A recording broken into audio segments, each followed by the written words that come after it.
Galera, visto aqui os pressupostos objetivos para toda execução, que são justamente ali, não é isso? Título e inadimplemento. Eu preciso trabalhar com os senhores, também depois de a gente ter visto disposições gerais, pressupostos subjetivos para a execução. E a primeira coisa que eu quero pensar com os senhores é a respeito da legitimidade. Ok? Quando a gente lida com a visão conceitual e estrutural classificatória de legitimidade numa situação convencional, a gente classifica a legitimidade, sabemos disso, como legitimidade ordinária e legitimidade extraordinária. Aonde o que nós temos aqui, senhores, é o sujeito da relação jurídico-material, frequentando o processo também como parte. Podendo a lei, entretanto, autorizar que um terceiro, que não seja sujeito da relação jurídico-material, possa em juízo estar legitimamente como parte. É a chamada legitimação extraordinária. Essa é a forma convencional que nós aqui utilizamos para uma classificação, digamos assim, da legitimidade. Na execução também é imperativa a verificação da legitimidade a partir dessas premissas. Só que na execução a gente tem um fator diferenciado. Qual que é o fator diferenciado, senhores? O título. E a abstração que o título carrega frente ao próprio negócio jurídico. E é por isso que a gente há de dizer que na execução nós temos uma forma específica de classificar a legitimidade, aonde nós verificaremos aqui a legitimidade, que a gente chama de originária, e a chamada legitimidade derivada. Senhores, qual é o pressuposto primário essencial, objetivo para a existência de toda e qualquer execução, senhores? O título. E como nós vimos conceitualmente, o título carrega ou não a identificação subjetiva daqueles que seriam credores e devedores na relação jurídico-material. Sim, o título identifica subjetivamente quem é credor, quem é devedor. Portanto, toda vez que o exequente, que o executado, se confundem justamente com o credor e devedor, que originariamente estão lançados assim no título, nós temos a chamada legitimidade originária.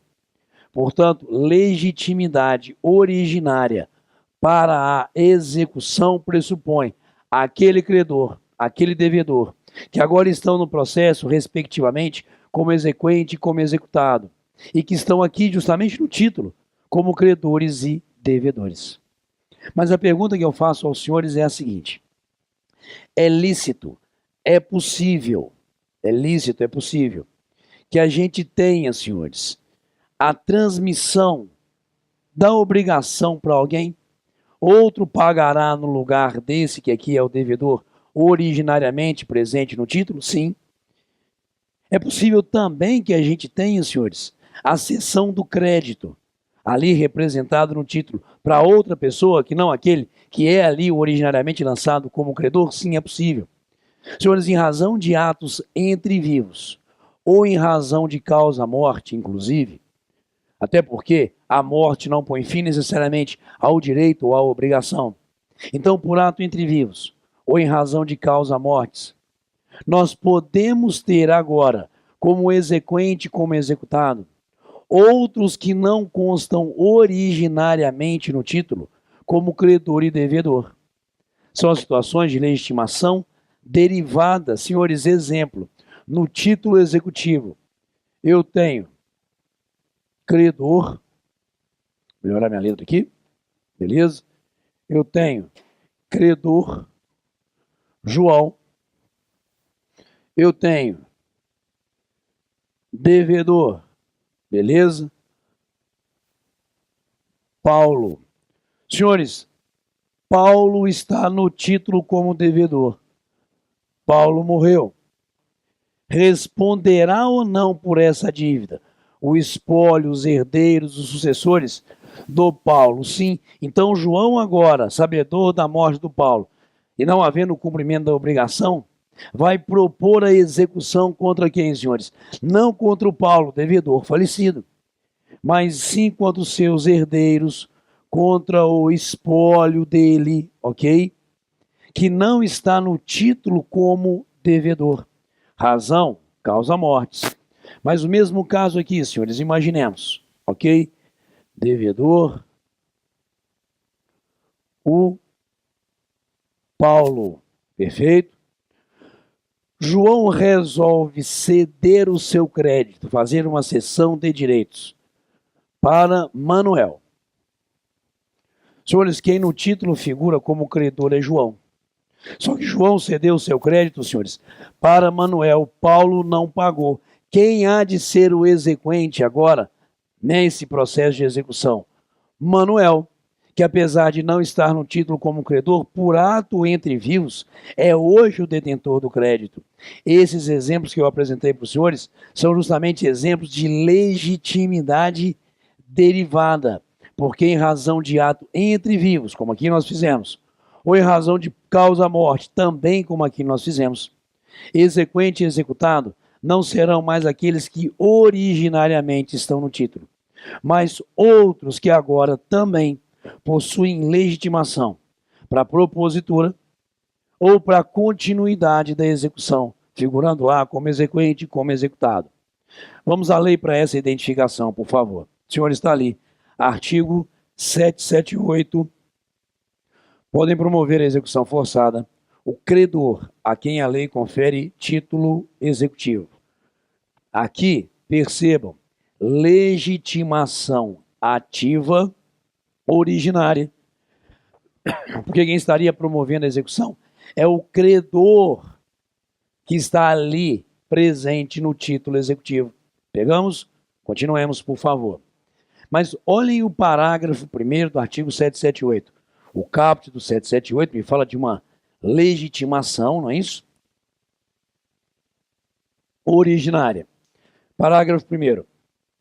Podem promover a execução forçada ou nela prosseguir em sucessão, percebam, ao exequente originário, o Ministério Público, sendo isso um caso de legitimação extraordinária.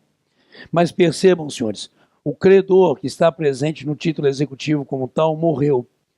Quem promoverá a execução ou nela prosseguirá é o espólio, os herdeiros, os sucessores. Beleza? Sempre que por morte deste lhe for ou lhes for transmitido o direito resultante do título executivo. O exemplo que eu trouxe para os senhores está aqui no item 3. O cessionário, quando o direito resultante do título executivo lhe for transferido por ato entre vivos. Nós não cedemos o crédito para Manuel. Manuel prossegue na execução agora como legitimado, derivado, ou se ainda não proposta a ação executiva, é ele, Manuel, que a proporá. Continuemos. O subrogado, nos casos de subrogação legal ou convencional. E essa sucessão independe de consentimento do executado. João não precisa buscar o consentimento do Paulo para ceder seu crédito para a terceira pessoa. E agora o terceiro é que estará no processo como exequente, legitimação derivada para execução ativa. Mas como nós já observamos também, essa legitimação derivada existe também no polo passivo da demanda, julgou ali para mim. A execução pode ser promovida, percebam, senhores. Contra quem, senhores? Contra o devedor, reconhecido como tal no título executivo. Beleza? É legitimação originária. Mas vamos criar aqui a derivação, o espólio, os herdeiros ou sucessores do devedor. Não matamos o Paulo, senhores. Isso não pôs fim à obrigação. Contra quem a demanda agora vai ser... Contra quem agora a demanda vai ser proposta, senhores? Contra o espólio, os herdeiros, sucessores do falecido devedor Paulo. Não é ali o herdeiro do Paulo, o espólio do Paulo, originariamente o devedor. Por isso, legitimação derivada, em razão da causa mortis. Mas também pode ou não, por ato entre vivos, o Paulo transmitir a sua obrigação para outro. Sim, com a anuência do credor. Aí é possível. Joga lá.